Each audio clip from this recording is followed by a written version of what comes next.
तर 4 काहीतरी म्हणून नोटीस आल्या होत्या, आम्हाला आज माहित पडलं आता. तर ते बिल्डरने आम्हाला काय दाखवलं नाही. कोण आहे? नितल साने म्हणून आहे. काय नाव? नितल साने. नितल साने.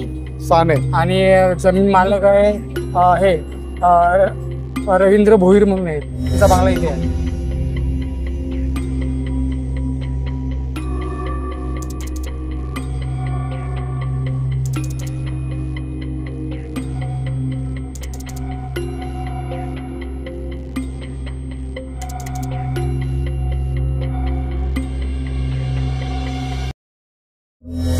पण पाहू शकता की या ठिकाणी म्हणजे आपण या वसई विरार शहरामध्ये मुंबईच्या लगत म्हणजे मुंबईच्या हाकेवरती हे शहर आहे आणि ह्या शहराच्या ठिकाणी राहणारा जो वर्ग आहे ह्या ठिकाणी वसई विरार नालासोपारा पूर्व पट्टीला असेल किंवा पश्चिम पट्टीला असेल ह्या ठिकाणी राहणारा वर्ग हा कोकणातून येणारा जास्त वर्ग आहे. अत्यंत मध्यमवर्गीय असा वर्ग असतो.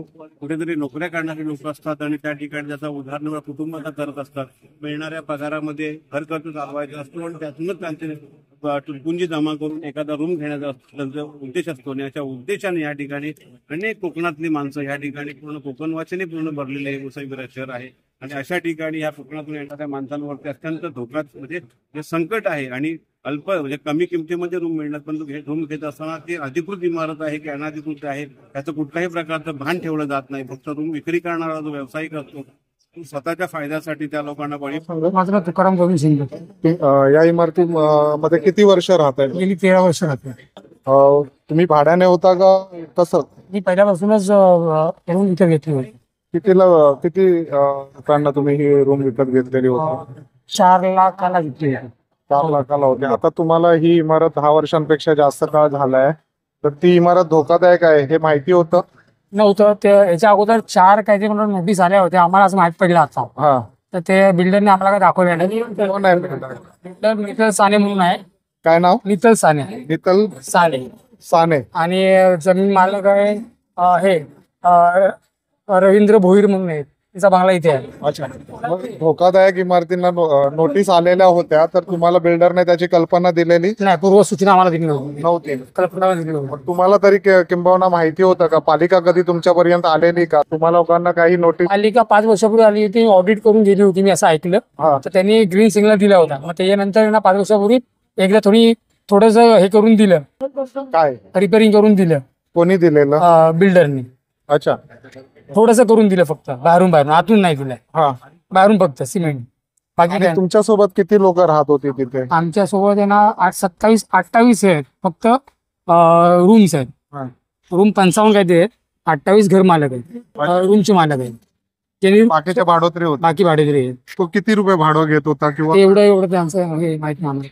मग तुम्हाला सगळे त्यांनी हँडओव्हर केलेले? आम्हाला काय नव्हतं हँडओव्हर केलेलं. तो सगळं बघायचं, पाणी सोडणं, इलेक्ट्रिसिटी सगळं तोच बघायचं. आणि तुम्ही मगाशी म्हणाले की तो रिपेअर करून देणार होता किंवा कशा? आम्ही 1 वर्षापूर्वी पाध्ये हे म्हणून आहेत, वकील म्हणून आहेत, त्यांच्याकडे आम्ही सोसायटी हे केली, संस्था केली रजिस्टर, सामाजिक संस्था रजिस्टर केली.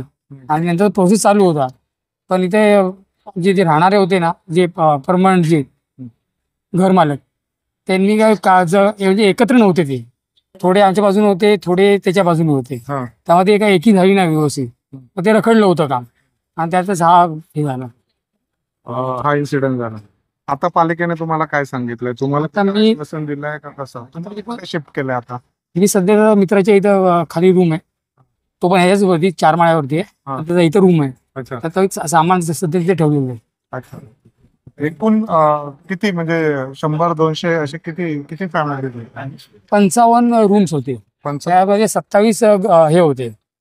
28 ज्यांनी रूम विकत घेतले होते ते, बाकी भाड्यावरती होते. सगळी माणसं जी आहेत ती कुठच्या परिसरातली आहेत? म्हणजे तुम्ही कुठून आहे? साताऱ्यातून? मी साताऱ्यातून.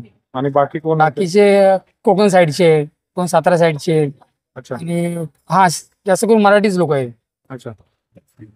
आणि आता तुम्हाला बिल्डर भेटला? बिल्डर नाही. बिल्डरला मी असं ऐकलं पोलीस वाले त्याला घेऊन गेले. आणि पालिकेने काय तुम्हाला? पालिकेने मला असं वाटत नाही की काय, म्हणजे मी गेलो नाही, मी बाहेर आतमध्येच होतो, सामानाचं करत होतो. त्यामुळे मला काय अजून आजूबाजून काय माहित नाही काय दिलं त्यांनी. आता तुम्ही काय सांगितलंय किंवा तुम्हाला अधिकारी भेटल्याच्या नंतर किंवा लोकप्रतिनिधी आल्याच्या नंतर तुम्ही काय डिमांड केली आहे? आम्ही अशी डिमांड केली नाही, पण मी असं ऐकलं की ते आम्हाला कुठे स्थलांतरित करतात. कुठे दुसऱ्या ठिकाणी. कोणी सांगितलं हे कोण? हे पालिका अधिकारी असं मी ऐकलं फक्त अच्छा करून. आता मला माहित नाही, आता तिकडे सामान पडलेलं ते पण माझ्या मित्राचंच आहे. अच्छा माझ्या बाजूचा रूम मला 304 वाला अच्छा असं. थँक्यू.